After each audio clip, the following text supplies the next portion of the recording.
কিয়ামতের দিন সূর্য 1 mile, কামিকদারি myelin, মেশকাতে এসেছে, সূর্য 1 মাইল হয়ে যাবে মাথার উপরে।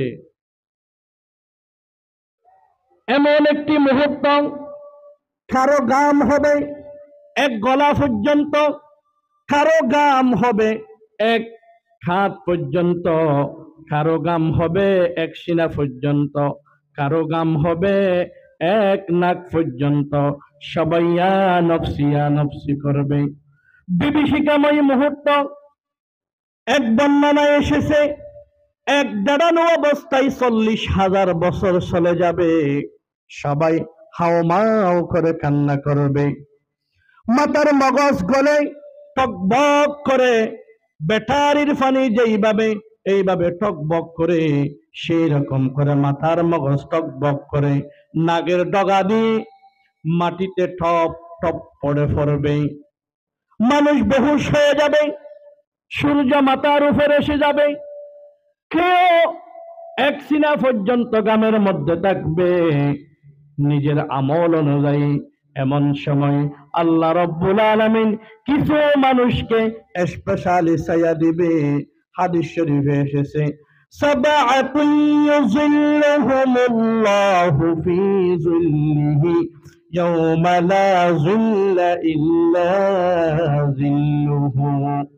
ওই বিভীষিকাময় মুহূর্তেই কেউ কারো কাজে আসবে না। মা পালিয়ে যাবে সন্তান রেখে। বাপ বলবে আমি জীবনে বিবাহ করি নাই। বন্ধু বান্ধব বললে আমি তোমাকে চিনি না। অর্থাৎ নিজের স্ত্রী বলবে আমি তোমাকে কোনোদিন দেখি নাই। সবাই পালিয়ে যাবে। বিভীষিকাময় মুহূর্ত, সবাই ইয়া নফসি করবে। এমন সময় আল্লাহ রাব্বুল আলামিন 7 শ্রেণীর মানুষকে স্পেশালি ভাবে আল্লাহর ছায়া দিবে। 1 নম্বর ইমামুল আদিলুন, সেই নেতা যিনি ন্যায় পরায়ণ, যিনি ন্যায়কে ন্যায়, অন্যায়কে অন্যায়, সাদাকে সাদা, কালোকে কালা। সেই নিজের সন্তান হোক, নিজের বাপ হোক, মা হোক, তারা যদি দোষী, তাদেরকে দোষী করে যারা বিচার করবে। সময় সংক্ষিপ্ততার কারণে আমি ব্যাখ্যা দিচ্ছি না, মূল পয়েন্টটা বলছি। বিভীষিকাময় মুহূর্তে 7 শ্রেণীর মানুষকে আল্লাহ রাব্বুল আলামিন আরশের নিচে স্থান দিবে। তাদের মধ্যে 1 নম্বর হচ্ছে ইমামুল আদিল, ওই নেতা যিনি ন্যায় পরায়ণ। 2 নম্বর ওয়াশাবুন নাশা ফি ইবাদাতিল্লাহ, সেই যুবক যিনি যৌবনকালে ফেসবুক, ইউটিউব, খারাপ নগ্ন ছবি দেখে দেখে সময় কাটায়নি, জুয়া খেলে, লুডো খেলে, বিভিন্ন ধরনের পাবজি গেম খেলে খেলে যারা সময় কাটায় নাই। যখন আজান হয়ে যেত মসজিদে নামাজ পড়তো, কোরআন তেলাওয়াত করতো, রাসূলুল্লাহর জীবনী পড়তো।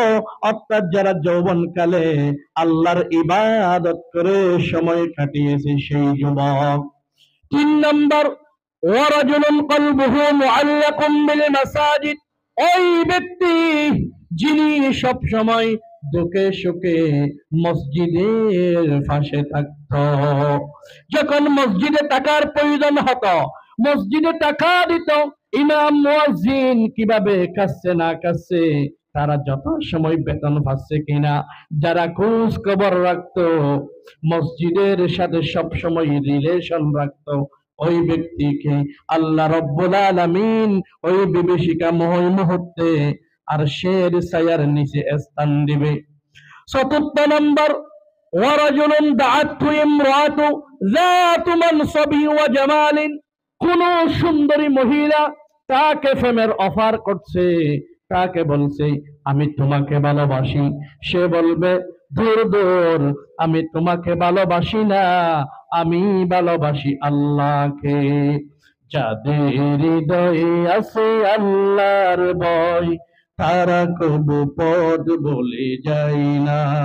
বলেন, যাদের হৃদয়ে আছে আল্লাহর ভয়, তারা কবু পদ বলে যায় না। আল্লাহর প্রেম ছাড়া এই দুনিয়ায় কারো কাছে কোনো কিছু চাই না। রাতের আধারে যারা সিজদাতে রয়, দু চোখের শ্রুতে নদী গেল বয়, চলনার হাত চলে যতই আসুক, পিছনে ফিরিও তাকাই না। যাদের হৃদয়ে আছে আল্লাহর ভয়, তারা কবু পদ বলে যায় না। সম্মানিত ভাইরা, যারা সব সময় আল্লাহকে ভয় করে কোন মেয়েদের তাদেরকে প্রেমের অফার দেয়, তারা বলে আমি তোমার সাথে প্রেম করি না, আমি প্রেম করব একমাত্র আমার ওয়াইফের সাথে এবং আল্লাহর সাথে। বলি সুবহানাল্লাহ। পঞ্চম নম্বর, ওই ব্যক্তি যিনি দান করে এমন ভাবে ডান হাতে দান করলে তার বাম হাতে জানে না। গোপনে দান করা। আল্লাহ রাব্বুল আলামিন কোরআনুল কারীমে বলেন, আল্লাযীনা ইউনফিকুনা আমওয়ালাহুম ফিস সাররাই ওয়াদ দাররাই ওয়াল কাযিমিনাল গায়যা ওয়াল আফিনা আনিন নাস ওয়াল্লাহু ইউহিব্বুল মুহসিনিন।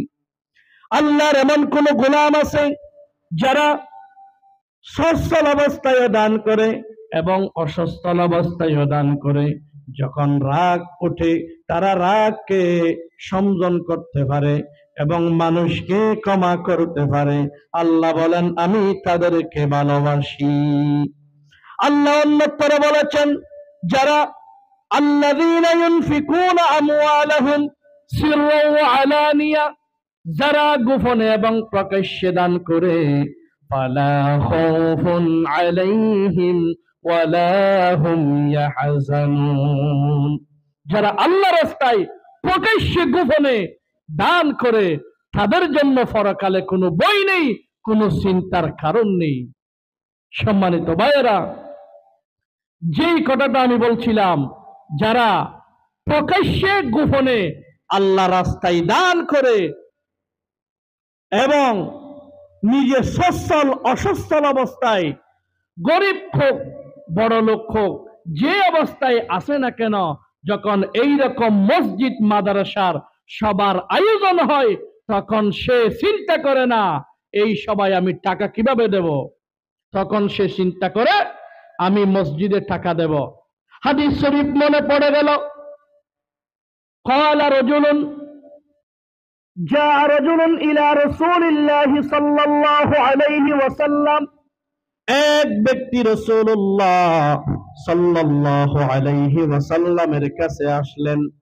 আল্লাহ রাসূলকে প্রশ্ন করলেন, আইয়ুস সাদাকাতি আ'যামু আজরান ইয়া রাসূলুল্লাহ, ইয়া রাসূলুল্লাহ, ইয়া হাবিবাল্লাহ, কোন সময়ের দান সবচেয়ে বেশি দামি?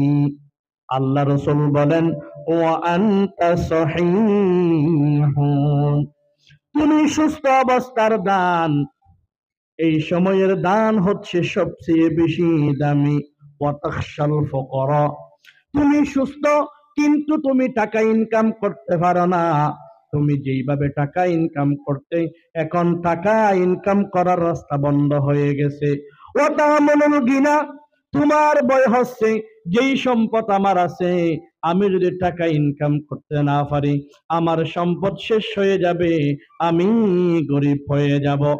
এই চিন্তা যখন মানুষের কাছে আসে, সেই সময় যদি কেউ দান করে, ওই সময়ের দান হচ্ছে আল্লাহর কাছে বেশি পছন্দনীয়। সম্মানিত ভাইয়েরা, কষ্টে থাকি দুঃখে থাকি সেই সময় দান করতে হবে, এই কথা খার।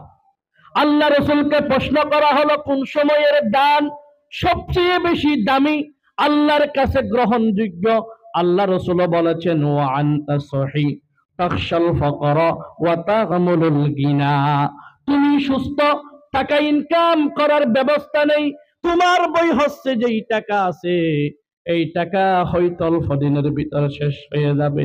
ওই সময় যদি তুমি দান করো, ওই সময়ের দান আল্লাহর কাছে বেশি পছন্দনীয়।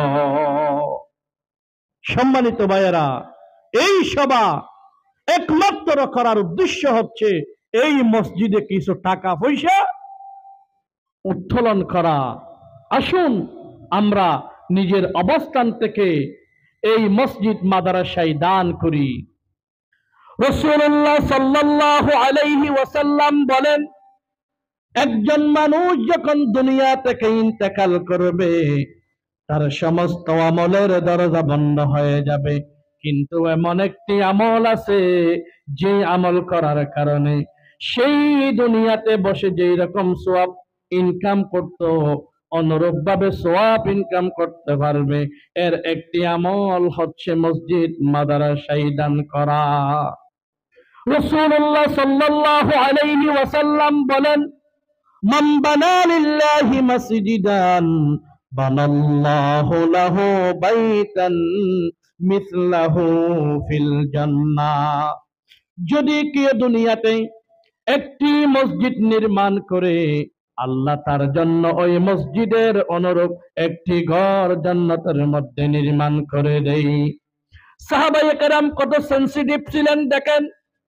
এক ব্যক্তি দাঁড়িয়ে প্রশ্ন করলেন, ইয়া রাসূলুল্লাহ, ইয়া হাবিবাল্লাহ, ওই ব্যক্তির টাকা আছে, সে একটি মসজিদ নির্মাণের যোগ্যতা, আল্লাহ তাকে সেই সম্পদ দিয়েছে, কিন্তু আমি তো খেটে খাওয়া মানুষ, অল্প টাকা ইনকাম করি, সংসার চলাতে অনেক টাকার প্রয়োজন, আমি তো মসজিদ নির্মাণ করতে পারবো না, তাহলে আমি কি সেই রকম সওয়াব থেকে মাহরুম হয়ে যাব?